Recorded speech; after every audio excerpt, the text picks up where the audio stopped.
Dialogue options and perfecting endings. Written by Aloha Flower.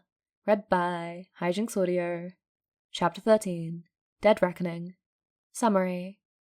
Aizawa has doubts and decides to put his closest friend to the test. If you were being completely honest, Aizawa had been expecting the trader to be a visiting hero or a student. The idea that one of his co-workers had leaked the information to the villains, either through maliciousness or incompetence, the idea made him sick. He'd gone through so much pain, and it was their fault. He felt uncharacteristically angry. He wanted to rip the traitor limb from limb, to break their bones and cut their skin, to make them feel how he felt and see if they liked it. Aizawa took a deep breath. He had to consider this rationally. What staff members knew about the attack beforehand? Principal Nezu, All Might, 13, Midnight, Snipe, Vlad King, Cementos, Hound Dog, Ectoplasm, Recovery Girl, Power Loader, and lastly, Present Mike. 12 possibilities in total. But perhaps not all 12 were proper suspects. Considering the stated goal of the villain's mission was to kill All Mights, it was probably not All Might. But the villains could be lying. All the same, he'd seen how surprised and devastated All Might was when either Aizawa or the students were injured. That didn't seem like the behavior of a traitor. But if there was anyone who he was almost certain was not the traitor, it was Nezu. Nezu had been the one to suggest there was a traitor in the first place, when Aizawa might otherwise have believed it was just a mistake. And if Nezu were the traitor, his actions wouldn't make any sense, strategically. UA was Nezu's base of power, and an attack on UA would only serve to make him and his associates/followers look bad. Nezu would never be so sloppy. Besides, Nezu would never work with anyone who used bioengineered weapons like the Nomu. Considering his past, Nezu was probably the last person who would approve of experimentation on sentient creatures. The most logical thing to do in this situation would be to eliminate Nezu as a suspect for now and begin investigations into his other colleagues. If none of them ended up being the traitor, then he could turn around and start investigating Nezu, simply because there were no other options. Aizawa felt the instinct to eliminate 13 because they had been so badly ripped apart in each USJ loop, but he supposed it was technically possible that 13 had been the traitor and the League had double-crossed their informant. Maybe he'd just considered 13 a bit less likely to be the traitor than the other suspects.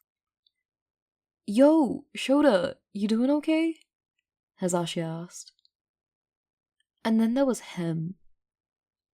Aizawa had known Hazashi for over 15 years. He saw him almost every day and were very close friends. He could say similar things about Nomori. It was impossible to believe either of the two were traitors. He just couldn't imagine it.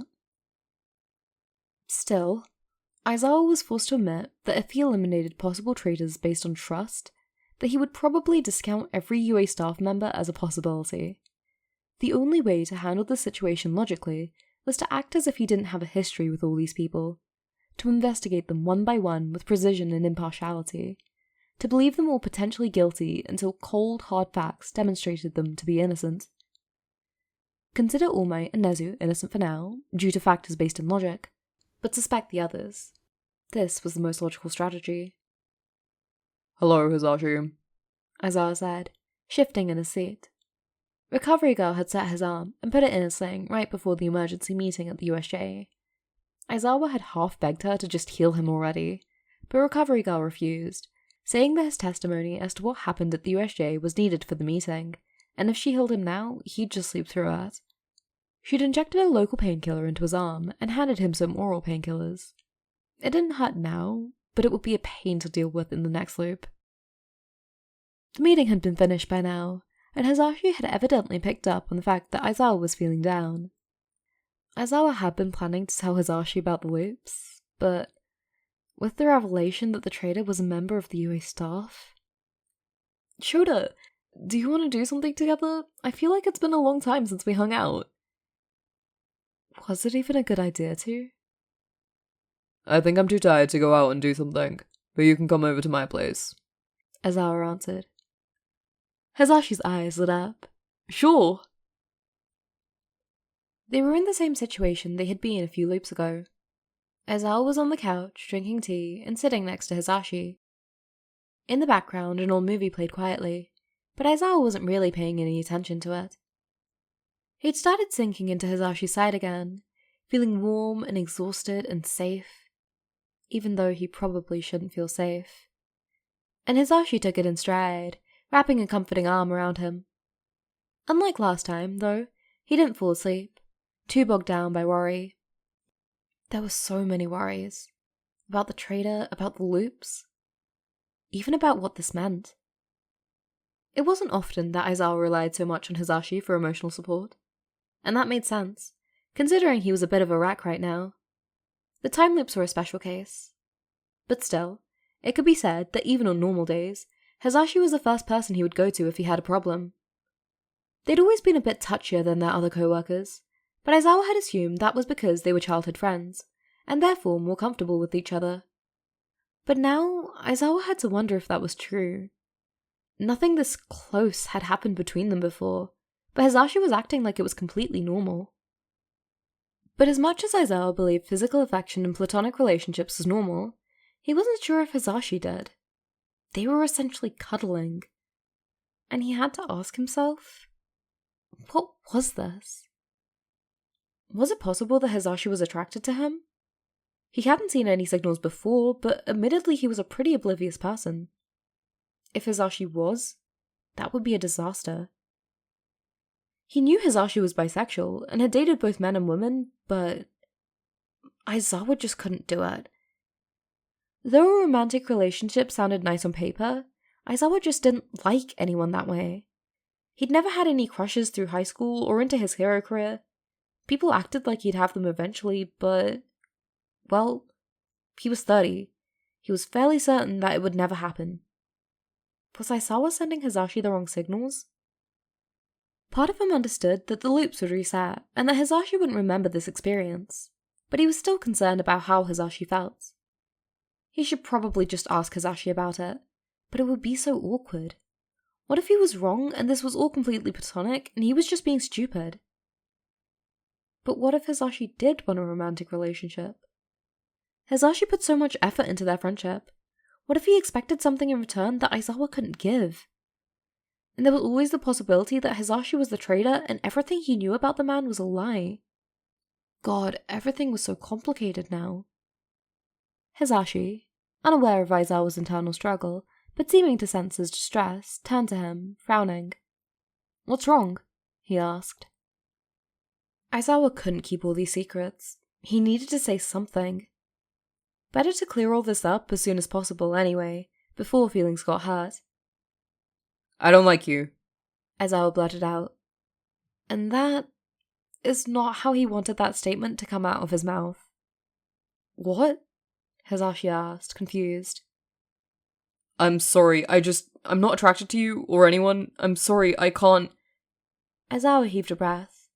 "I can't tell if that's what you want from me." After he said that, embarrassingly enough, Aizawa felt his eyes fill with tears. Aizawa couldn't remember the last time he cried before the time loops. Normally, he probably wouldn't have cried, even in this delicate situation, but he could feel the exhaustion and stress of repeated loops sanding down his emotional limits. "Oh, Shota, no," Hisashi said. "No, I knew that already, it's okay." "What?" Aizawa asked, trying to wipe the tears from his eyes. "I've known you for over a decade," Hisashi explained, "and you haven't seemed interested in anyone, even in passing. You've never dated or been romantically involved with anyone, and you haven't mentioned wanting to be. It was pretty obvious." "Oh," Aizawa said, unsure if he was about to laugh or cry. "So this isn't like that," Hisashi said. "I know you're bad at picking up romantic signals. If I had feelings for you, I would have been clearer about it." "So you're..." "I'm giving you a hug because you look like you really need one," Hisashi confirmed. "Not because I'm into you." Aizawa did start crying then, properly. He clutched Hisashi's shoulders and sobbed into his shirt, ignoring Hisashi's sudden look of alarm at what was probably the first time Hisashi had seen him cry all out since Oboro's death. Stressed. Aizawa choked out between sobs in lieu of an explanation. Hisashi let Aizawa cry and began to stroke his hair softly, which made Aizawa cry harder. It was so cathartic to cry like this, even if he hadn't explained the loops to Hisashi. At least he knew he didn't need to feel guilty taking solace in this. Because while he should be suspicious of Hisashi, he did find it comforting. He just couldn't suspect Hisashi at all. He felt safe in his arms and secure around him. He had assumed that he would feel torn apart by paranoia when he was near Hisashi, but no. Aizawa still trusted him in body and mind, regardless of evidence. Aizawa resisted the urge to laugh.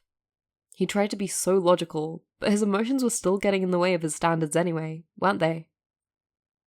Aizawa's sobs began to die down, and he struggled to lift his limbs under the weight of exhaustion, tiredness seeming to have seeped into his bones. Just rest, Hisashi said.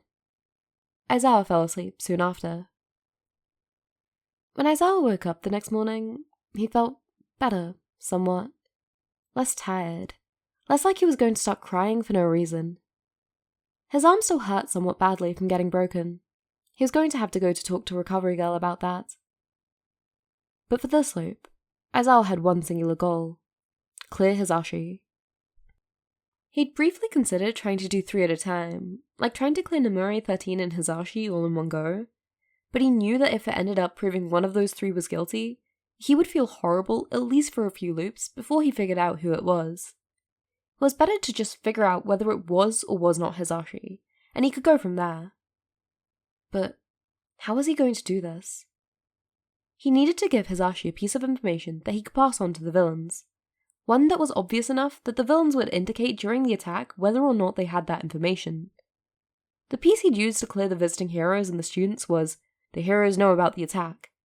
But if he told Hisashi about the attack, he would tell all the other heroes, unless he had a good excuse for keeping it secret. On the other hand, if he told all the other heroes about the attack, they would immediately want to tell Hisashi, unless Aizawa had a good excuse. Aizawa wandered over to Hisashi's apartment, deep in thought. Maybe he could let Hisashi know he was the one with the tip? No, bad idea. He didn't want to get captured again. Not worth the risk. He knocked on the door. Hey Hisashi, Aizawa said as the man opened it. Shota, nice to see you, but why are you here? I have to tell you something, Aizawa said, walking through the doorway. It's kind of related to class today, so sorry for barging in. It's no problem, Hisashi said, but Aizawa got the feeling he'd say that even if it was a problem. Why don't you sit down while I do my hair quick? Hisashi's hair was still down around his shoulders, rather than gelled up like it was in his hero costume. Okay, I'm sorry for intruding, Aizawa said, idly walking toward the kitchen chairs. Don't worry about it, Hisashi said, grabbing a hairbrush. Then he walked into the bathroom, where he then started picking up hair products and arranging them, probably to put in his hair. Glancing over the situation in front of him, an idea sparked in Aizawa's mind. If Hisashi wasn't at work, then no one would tell him about the attack. He wouldn't have the opportunity to tell the villains about the attack. In that case, if the other co-workers were told while Hisashi wasn't there, and the villains still knew, there was no possibility of him being the traitor. It was all really a matter of making sure Hisashi didn't show up for work today, and then convincing Nezu that he was just taking a day off. Because if he told Nezu his plans, the guy would be able to frame whoever he wanted, and Aizawa was trying to be thorough. With that thought in mind, Aizawa glanced around the apartment and saw Hisashi's phone was on the counter. Unlike with the students, where he had to keep an eye on them, Aizawa was completely certain that Hisashi only owned one phone. Aizawa casually grabbed a water bottle that was lying on the table, took one of his jelly pouches out of his utility belt, and then tossed them both into the bathroom where Hisashi was standing. Hisashi's face crinkled in confusion before Aizawa slammed the door shut. Hey! Hisashi yelled, the word slightly laced by his quirk. Aizawa hugged his capture weapon on a nearby shelf and pulled it taut against the door, and leaned all his weight on the door. He could feel Hisashi pounding on the door as he tied the other end of the capture weapon to the cabinets bolted into the wall. Then, he dragged Hisashi's couch in front of the door to further barricade it. Because the door opened out, that would make it very tough to move, especially since the couch was positioned strategically beneath the doorknob. "Shoda, what are you doing?" Hisashi demanded, but Aizawa was busy looking for further ways to secure the door. "Hisashi, where do you keep your tools?" Aizawa asked absently, glancing around his cabinets. "Shoda, let me out!" Hisashi shouted, rattling the door again. Here. Aizawa grabbed a handful of nails and a hammer, and started hammering into the doorframe in a diagonal direction. That would nail the door shut and make it near impossible to open. If his capture weapon, metallic and extremely difficult to move when pulled taut, and the couch failed to keep the door closed, these nails would. "I'll use my quirk," Hisashi threatened. "You can't," Aizawa said. "Without your speaker, you can't direct the noise in one direction. You could collapse the ceiling or the floor and hurt someone." Aizawa started hammering nails into the other side of the doorframe. "But you probably already knew that, otherwise you would have done it already," Aizawa added. Hisashi didn't say anything after that. There wasn't a window or any other exit in that bathroom. It was either the door or finding a way to phase through the wall. Once Aizawa had finished putting in enough nails that he was confident Hisashi wouldn't be able to force the door open, he said, "Sorry, Hisashi. I'll free you tomorrow. You'll survive. You have a snack. And a water bottle." "Who are you? What have you done with Shoda?" Hisashi said, voice filled with rage. He hit the door again with a bang. "Where's Shoda?" Hearing such hostility from Hisashi only a few minutes after falling asleep in his lap felt slightly surreal. As much as Aizawa wanted to explain that he was the real Aizawa, he doubted Hisashi would believe him, which was understandable. He didn't want Hisashi to believe he was in danger, though. "Where is he?" Hisashi demanded, hitting the door again. "Aizawa is safe," Aizawa said, trying to change his voice a little. "I didn't touch him. Why would I be locking you up if I could just walk into UA looking like him?" "An appearance copying quirk," Hisashi murmured. "Yeah, and we can't have two present mics walking around at the same time," Aizawa lied. "Your friend's just fine. I just need to pick up some files from UA using your body," Aizawa said, aiming for a slightly smug inflection. "Don't you dare hurt anyone," Hisashi growled. "Getting into a fight at UA sounds like a death trap," Aizawa scoffed. "You have too many heroes there. I was just hired to do a little stealing. And no worries, I'll make sure someone lets you out eventually." Hisashi responded with an angry growl. "You won't get away with this." "I will," Aizawa said, walking over to the counter. He grabbed Hisashi's phone, texting, "Hi Nezu, I'm sorry, but I have to call into work today. Because my sister got sick and she needs me to watch her kids. Is there someone you can get to sub? Thanks." When Nezu responded with the affirmative, that they could get a substitute teacher, Aizawa silenced the phone, smashed it with the hammer, and hid the broken pieces inside a cabinet. Aizawa was pretty good at copying Hisashi's texting style by now, and he knew most things about Hisashi's life, like the fact that he had a sister with kids, and that they lived close enough for the story to make sense. The plan was simple enough. Keep Hisashi here for the whole day. Tell the other staff members that the villains were coming. If the villains knew the heroes knew about the attack, then it wasn't Hisashi. Hisashi would have no way of learning about the attack, because other staff members would try to contact him by phone, and his phone was broken now. Between the capture scarf, the nails, and the fact that there was no other exit, then Aizawa was fairly confident that Hisashi probably wouldn't be showing up at UA for at least several hours. And if Hisashi found a way to contact the villains from here, all he would be able to tell them is, "Some shapeshifter guy attacked me," and nothing about the attack, because he would have missed the briefing and any text from UA. The only way Hisashi would be able to get the information about the attack was by getting in contact with UA. If he did that, Aizawa would instantly know because everyone would start suspecting him of being a shapeshifter. He thought it was a decent enough plan. Then now apparently he was pretending to be a shapeshifting thief because he'd wanted to let Hisashi know that the real Aizawa wasn't hurt. Aizawa sighed and listened a little more closely to the bathroom he'd locked Hisashi in. He just heard growling and pacing, with a little bit of angry muttering thrown in there. Ah well, no going back now. Aizawa went to UA and went to Nezu's office first thing in the morning to explain the loops to him. "Hey Nezu, how much do you know about time travel?" His arm was in a sling and he was feeling sleepy again. Due to Aizawa's insistence, they had told Recovery Girl he'd received a patrol injury, rather than admit to the time loops. She'd huffed that he should have seen her sooner, and wrapped his arm up before healing him. He was mostly healed, she said, but he should leave it in a sling a little longer, and she could finish the last part tomorrow. His conspicuous rope burns vanished in the healing as well. I don't know if you should be going to the USJ event with an injured arm, Nezu pointed out as they walked back.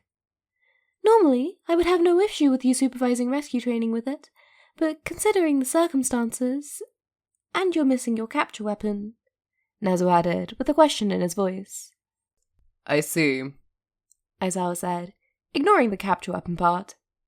Don't tell anyone I came up with the tip, he added, remembering how the villains had targeted him specifically. Why? Nezu asked, tilting his head. I'll explain everything after the fact, Aizawa promised. Nezu's ears twitched in curiosity, but he nodded, seeming to accept the answer. The visiting heroes chosen were again Crust, Gangoka, and Fat Gum, like they had been originally. Sakajiro was chosen to supervise his class during the USJ trip. Rather than demand to be in charge of communications and monitoring like he had last time, Aizawa stayed back. He went off to teach homeroom. He gave students that third-year test again, and substituted for Hisashi's English class, despite his below-average English skills, and then went back to the staff room, where the other teachers were getting ready to go back up the USJ in case the tip was correct. Aizawa sat down and just focused on grading the tests again, because he found it entertaining. Despite low scores across the board, he ended up learning things about his students regardless. Kaminari's score was low, but higher than expected. Kaminari's descriptions of how his electrical quirk would function under different conditions demonstrated a very high knowledge of science, especially physics. Aizawa got the sense the kid was sharper than he let on. Despite this, he struggled severely with reading sections, which brought down his score. I should get the kid extra help with reading comprehension, Aizawa noted. Midoriya's test score was also unusual. It was below average, but only because Midoriya bombed most of the test, but did quite well on the rest. In particular, the parts meant to evaluate strategic initiative were actually quite impressive for a first year. Aizawa resolved to make sure the kid developed further as a tactician. And of course, while not as precise as Midoriya in his strategizing, Bakugo's test ended up being much more well-rounded. A top scorer for sure. In the end, Aizawa just kept grading quizzes, and tried to learn more about his students, even as the heroes went to the USJ to help. He tried to remind himself that it would probably be fine, because there were at least 3 extra heroes there. He finished marking Bakugo's test and began to look anxiously at the clock. Eventually, Aizawa saw a message from Nezu on his phone about the attack. The villains knew we were bringing extra help, it read. They brought more attackers than you mentioned them bringing in previous loops. All Might, 2 students injured. Aizawa quickly sent a message back. Who? How badly? Midoriya broke his leg, and Sato has some severe lacerations. Both are expected to recover fully, however. As is All Might, Nezu responded. Aizawa breathed a sigh of relief. His students were fine. And then it hit him. The villains knew they'd known about the attack, so Hisashi was innocent? Aizawa felt an odd joy bubbling in his chest. He should check, though. He should go check. Just to be sure. Without consulting Nezu, Aizawa left UA, texting Nezu vaguely about completing a few tasks before the loop reset. He went straight to Hisashi's apartment to check on his status. The train ride was only a few minutes, and from there he quickly crept into Hisashi's apartment. As he entered, he glanced around. All seemed quiet and just as he had left it. When he came to the bathroom door, it was still locked firmly shut, except there were large cracks running down the door, as well as some small holes punched through the front, around the size of a fist. They probably weren't made by a fist, though, considering how thick Hisashi's door was. He'd probably used an object to try to tear through the door. Hisashi? He questioned. Shota! He heard Hisashi getting up and saw him through the door. Shota, what's the name of Midnight's cat? Sushi, Aizawa answered carefully. It's really you! Oh, thank goodness! Get me out of here, please! Wait, the imposter! Shota, there was an imposter and they were going away! Don't worry, we caught them, Aizawa lied, ignoring the twinge of guilt he felt for lying. He unhooked his capture scarf and pulled the couch out of the way, but still found the door hard to open. Oh yeah, the nails. Luckily, he'd left the hammer on the counter, and he was able to pry the nails off the door with the back fairly easily. When the door swung open, Hisashi ran up to him and quickly checked him over. "I was so worried," Hisashi said, wiping red-rimmed eyes. "They said they didn't hurt you, but I didn't know if they were lying, and I was so worried they might attack a student who was alone or take someone off guard because they were in my body, and I couldn't get out. I tried, but I couldn't use my quirk because we were right next to a low barren wall, and I could have killed a bunch of people on the upper floors if I destroyed it." "Shh, it's okay," Aizawa said, trying to be reassuring. "We noticed something was wrong, so I came to get you. Nobody got hurt." Aizawa's previous minor guilt was suddenly turning into crushing guilt. He hadn't truly registered how badly Hisashi might be affected by being locked up without warning, especially considering the fake story he'd made up that was supposed to reassure Hisashi that he wasn't hurt. Thank God he didn't have claustrophobia. Aizawa wondered if it would have been worse or better if Hisashi had absolutely no idea what happened, rather than assuming a thieving imposter. Probably worse. Hisashi had a good imagination. Still, it had clearly been an extremely upsetting experience for him, and Aizawa had engineered it. For once, Aizawa was glad things would reset. At least Hisashi wouldn't remember this. Still, it was unethical, at best, to cause pain to other people in the loops, because even if they didn't remember it later, it still happened, which was bad. "I won't let this happen again," Aizawa soothed, a double meaning in his words. So he had his answer. Hisashi wasn't the traitor. It was obvious from the beginning, and now Aizawa was cursing himself for not just trusting Hisashi right away.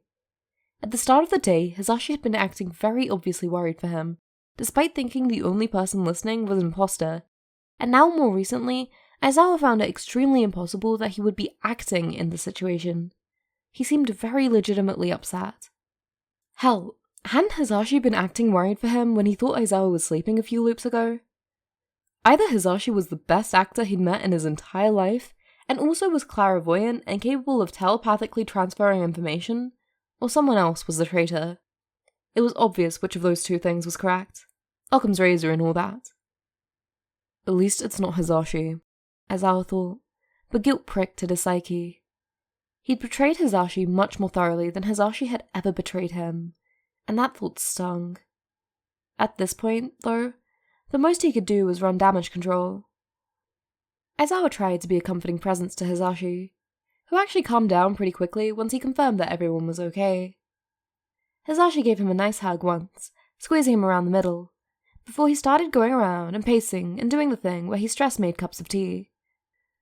Aizawa stopped him before he could make his third cup of tea, though, pointing at his hands. "What happened to them?"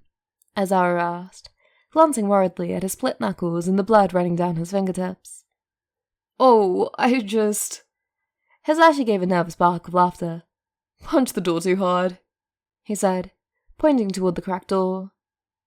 Aizawa was a horrible person. Aizawa was never doing anything like this again. "I'll get bandages," Aizawa insisted. As Aizawa carefully washed Hisashi's wounds and bandaged his hands, he considered his next move.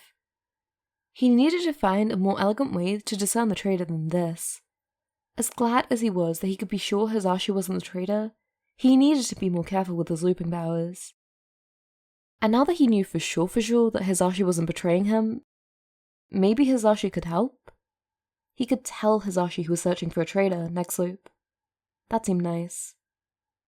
He would need help, too, if he wanted to figure out who was the traitor without using techniques that traumatize people, like the thing he'd done this loop.